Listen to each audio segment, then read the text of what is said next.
সম্মানিত চাকরি প্রত্যাশী ভাই ও বোনেরা, আসসালামু আলাইকুম। আপনারা জানেন যে যুব উন্নয়ন অধিদপ্তরের যে অফিস সহায়ক পদে নিয়োগ ছিল, সেই নিয়োগ বিজ্ঞপ্তির কিন্তু পরীক্ষা অনুষ্ঠিত হতে যাচ্ছে চলতি মাসের ২৭ তারিখে। আর এই পরীক্ষাটি কিন্তু এমসিকিউ এবং লিখিত দুটি ধাপেই একদিনেই অনুষ্ঠিত হবে। তার জন্য আমি বাংলা কিছু গুরুত্বপূর্ণ প্রশ্ন উত্তর আপনাদের সাথে শেয়ার করব আজকে। এখানে আমি ৭০টি প্রশ্ন এবং উত্তর নিয়ে ভিডিওটি সাজাচ্ছি। এই ৭০টি প্রশ্ন উত্তর সম্পূর্ণ দেখলে ইনশাল্লাহ আপনার বাংলাতে কমন থাকবে। সো ভিডিও শুরু করার পূর্বে আপনাদেরকে ছোট্ট একটি অনুরোধ করব, আপনারা যারা আমাদের এই চ্যানেলে নতুন ভিজিট করেছেন অবশ্যই চ্যানেলটি সাবস্ক্রাইব করে রাখবেন আর পাশের বেল আইকনটি বাজিয়ে দিবেন। আরেকটি কথা না বললেই নয়, এই প্রশ্ন উত্তর শুধুমাত্র যুব উন্নয়ন অধিদপ্তরের জন্য তেমন কিন্তু না, সকল চাকরি পরীক্ষাতেই কিন্তু আসার সম্ভাবনা রয়েছে। দেখতে পাচ্ছেন ১ নম্বর প্রশ্ন রয়েছে, অগ্নিবীণা কাব্যগ্রন্থের রচয়িতা কে? এটা আপনারা হয়তো সকলে জানতেন ইতিপূর্বেই, কিন্তু এটি খুবই গুরুত্বপূর্ণ একটি প্রশ্ন। উত্তর হলো কাজী নজরুল ইসলাম। ২ নম্বর প্রশ্ন রয়েছে, গীতাঞ্জলি কার রচনা? উত্তর রবীন্দ্রনাথ ঠাকুর। ৩ নম্বরে, বিষাদ সিন্ধু উপন্যাসের লেখকের নাম কি? উত্তর মীর মশাররফ হোসেন। ৪ নম্বরে, পদ্মা নদীর মাঝি উপন্যাসের রচয়িতা কে? উত্তর মানিক বন্দ্যোপাধ্যায়। ৫ নম্বরে রয়েছে, বঙ্কিমচন্দ্র চট্টোপাধ্যায় এর ছন্দ নাম কি? উত্তর কমলাকান্ত। ৬ নম্বরে রয়েছে, নীল দর্পণ নাটকটি কে লিখেছেন? উত্তর দীনবন্ধু মিত্র। ৭ নম্বর প্রশ্ন রয়েছে, শেষের কবিতা কোন ধরনের রচনা? উত্তর উপন্যাস, রবীন্দ্রনাথ ঠাকুর। ৮ নম্বরে রয়েছে, পথের দাবি উপন্যাস কার লেখা? উত্তর শরৎচন্দ্র চট্টোপাধ্যায়। ৯ নম্বরে রয়েছে, বনলতা সেন কবিতাটি কে লিখেছেন? উত্তর জীবনানন্দ দাশ। ১০ নম্বরে রয়েছে, কবর নাটকটির রচয়িতা কে?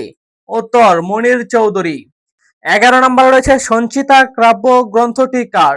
উত্তর কাজী নজরুল ইসলাম। ১২ নম্বর রয়েছে, সঞ্চয়িতা কাব্যগ্রন্থটি কার? উত্তর রবীন্দ্রনাথ ঠাকুর। এই ১১ আর ১২ নম্বর প্রশ্ন লক্ষ্য করলে আপনারা দেখতে পারবেন দুইটা প্রশ্ন একই হতে পারে, কিন্তু বানানে আলাদা থাকায় উত্তরটি কিন্তু আলাদা হচ্ছে। এখানে অবশ্যই লক্ষ্য করবেন, এইটিতে কিন্তু অনেক রকম ভুল হয়ে থাকে। ১৩ নম্বর রয়েছে, আলালের গড়ের দুলাল কে লিখেছেন? এটি হলো ফেরিচাঁদ মিত্র। ১৪ নম্বরে রয়েছে, হুতম পেঁচার নকশা কার লেখা? উত্তর কালীপ্রসন্ন সিং। ১৫ নম্বর হচ্ছে, সবুজ পত্র পত্রিকার সম্পাদক কে? উত্তর প্রমথ চৌধুরী। ১৬ নম্বর রয়েছে, প্রমথ চৌধুরীর ছদ্মনাম কি? উত্তর হলো বীরবল। ১৭ নম্বর রয়েছে, বেগম পত্রিকার সম্পাদক কে? উত্তর নূরজাহান বেগম।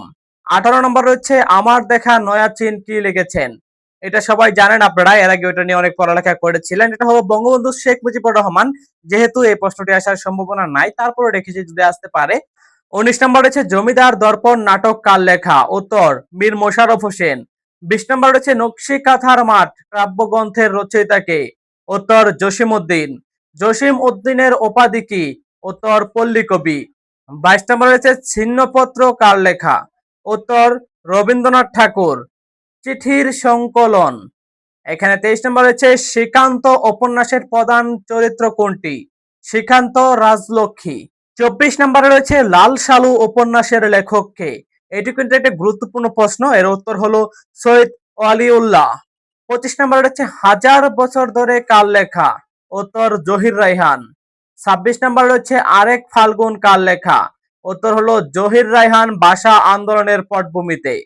২৭ নম্বরে রয়েছে, তোমাকে পাওয়ার জন্যই হে স্বাধীনতা কবিতাটি কার? উত্তর শামসুর রহমান। ২৮ নম্বরে রয়েছে, কালের কলস কার কাব্যগ্রন্থ? উত্তর আল মাহমুদ। ২৯ নম্বর রয়েছে, সজন বাদিয়ার ঘাট এর লেখক কে? ও এর উত্তর হলো জসিম উদ্দিন। ৩০ নম্বর রয়েছে, সারেং বউ উপন্যাস কার লেখা? উত্তর হলো শহীদুল্লাহ কায়সার। ৩১ নম্বর রয়েছে, পায়ের আওয়াজ পাওয়া যায় এটি কি? আসলে এটি একটি কাব্য নাটক, এটি লিখেছিলেন সৈয়দ শামসুল হক। এটি মনে রাখবেন, এটি কিন্তু প্রশ্নটি দুই ভাবে আসতে পারে। একটি হলো পায়ের আওয়াজ পাওয়া যায় এটি কার লেখা? এই লেখে প্রশ্নটি আসলে উত্তর হবে সৈয়দ শামসুল হক। আর যদি পায়ের আওয়াজ পাওয়া যায় এটি কি, সেক্ষেত্রে উত্তর হবে কাব্য নাটক। ৩২ নম্বর হচ্ছে, সুবচন নির্বাসনে নাটকটি কার? উত্তর আব্দুল্লাহ আল মামুন। ৩৩ নম্বর হচ্ছে, রাইফেল রোটি আওরাত কার লেখা? উত্তর আনোয়ার পাশা। ৩৪ নম্বর হচ্ছে, জননী উপন্যাসের লেখক কে? উত্তর শওকত উসমান। ৩৫ নম্বর হচ্ছে, চিলেকাঠোর সেপাই কে লিখেছেন? উত্তর আখতারুজ্জামান ইলিয়াস। 36 নম্বর হচ্ছে গঙ্গা উপন্যাসের লেখক কে? এটির উত্তর হলো সমরেশ বসু। 37 নম্বর হচ্ছে পুতুল নাচের ইতিকথা কার লেখা? উত্তর হলো মানিক বন্দ্যোপাধ্যায়। 38 নম্বর হচ্ছে সূর্য দিগল বাড়ি উপন্যাসের লেখক কে? এটি উত্তর হলো আবু ইসহাক। 39 নম্বর হচ্ছে একাত্তরের দিনগুলি কার লেখা? উত্তর জাহানারা ইমানের। এটা আপনারা এর আগেও অনেকেই শুনেছেন, এটা গানের মাধ্যমে কিন্তু এই কথাটি বলে থাকে। তারপরে 40 নম্বর হচ্ছে মা উপন্যাস কার লেখা? উত্তর হচ্ছে আনিসুর হক। 41 নম্বর 21শে ফেব্রুয়ারি প্রমোদ সংকলনকে সম্পাদন করেন? উত্তর হাসান হাফিজুর রহমান। 42 নম্বর রয়েছে আমার বন্ধু রাশেদ কার লেখা? উত্তর মোহাম্মদ জাফর ইকবাল। 43 নম্বর দুই বোন উপন্যাসটি কার? এটার উত্তর হলো মূলত রবীন্দ্রনাথ ঠাকুর। এটা আমরা খুবই গুরুত্বপূর্ণ বলে মনে করে থাকি। প্রশ্নটি আপনারা খুবই গুরুত্ব দিয়ে দেখে রাখবেন, কারণ এই প্রশ্নটি আসার সম্ভাবনা অনেক বেশি থাকে বাংলাতে। এবং 40 নম্বর হচ্ছে বদরুন্নেসা কোন উপন্যাসের চরিত্র? এটা উত্তর হলো সঙ্গনীল কারাগার, হুমায়ুন আহমেদ। এবং 45 নম্বর হচ্ছে হিমু ও মিশির আলী চরিত্র দুটির স্রষ্টা কে? উত্তর হুমায়ুন আহমেদ। 46 নম্বর হচ্ছে সদ্ভাবের সন্ধানে কার প্রবন্ধ? এটা উত্তর হলো আহমদ শরীফের প্রবন্ধ। সাংস্কৃতিক বাংলা সেতু কে লিখেছেন? এখানে মূলত উত্তর হলো আখতারুজ্জামান ইলিয়াস। এবং 48 নম্বর হচ্ছে বাংলা সাহিত্যর প্রথম সার্থক উপন্যাস কোনটি? উত্তর হলো দুর্গেশ নন্দিনী বঙ্কিমচন্দ্র। এবং 49 নম্বরে দেখতে পাচ্ছেন আপনারা বাংলা সাহিত্যের প্রথম সার্থক ছোট গল্প কার লেখা? উত্তর হলো রবীন্দ্রনাথ ঠাকুর। 50 নম্বর হচ্ছে বাংলা সাহিত্যের প্রথম মুসলিম ঔপন্যাসিক কে?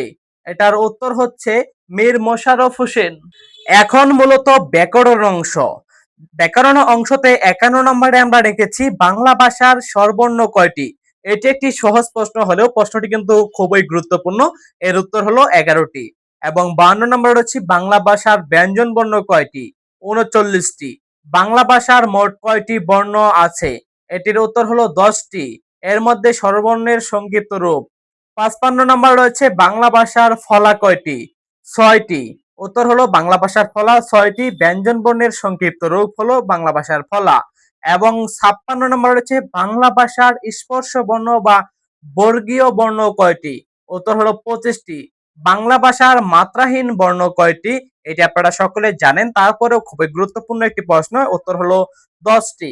বাংলা ভাষার অর্ধমাত্রার বর্ণ কয়টি? 8টি।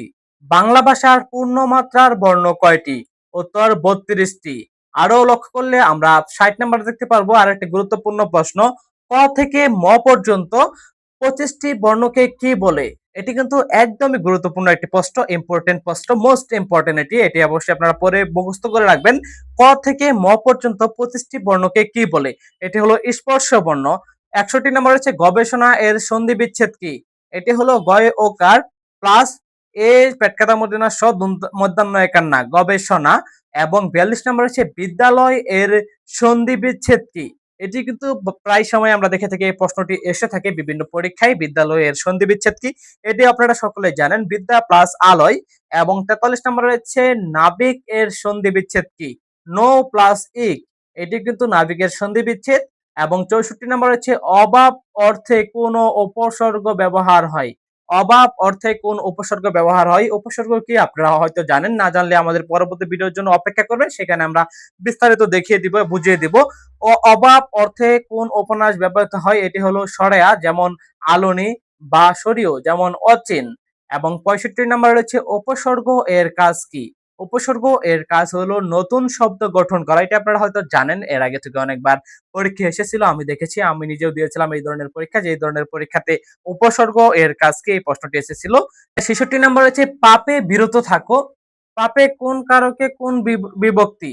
এটি হলো উত্তর অপাদান কারকে সপ্তমী বিভক্তি। এবং 67 নাম্বার রয়েছে দুধের মাছি বাগধারাটির অর্থ কি?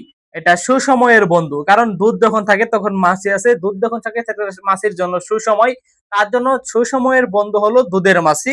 এটি মনে রাখলে আপনাদের চলবে। এবং 68 নাম্বারে রয়েছে আকাশ কুসুম বাগধারাটির অর্থ কি? এটি হলো অসম্ভব কল্পনা। ৭০ নম্বর রয়েছে যা বলা হয়নি এক কথায় প্রকাশ কি? অনুক্ত। এবং ৭০ নম্বর রয়েছে সূর্য এর সামর্থক শব্দ কি? সূর্য এর সামর্থক শব্দ তিনটি রয়েছে রবি, বানু, আদিত্য। সম্মানিত ভিউয়ার্স, এই ছিল আমাদের আজকের ৭০টি গুরুত্বপূর্ণ প্রশ্ন। আবারও খুব শীঘ্রই আপনাদের সামনে এই ধরনের বিভিন্ন প্রশ্ন নিয়ে আমরা হাজির হব। তার জন্য এই ভিডিওগুলো পেতে অবশ্যই চ্যানেলটি সাবস্ক্রাইব করে রাখতে হবে। আর আজকের এই ৭০টি প্রশ্ন আপনি লিখে রাখতে পারেন। এখান থেকে আপনাদের যুব উন্নয়নে কমন আসবেই আসবে। এটা আমার ওপেন চ্যালেঞ্জ। দেখা হচ্ছে খুব শীঘ্রই পরবর্তী কোনো ভিডিওতে।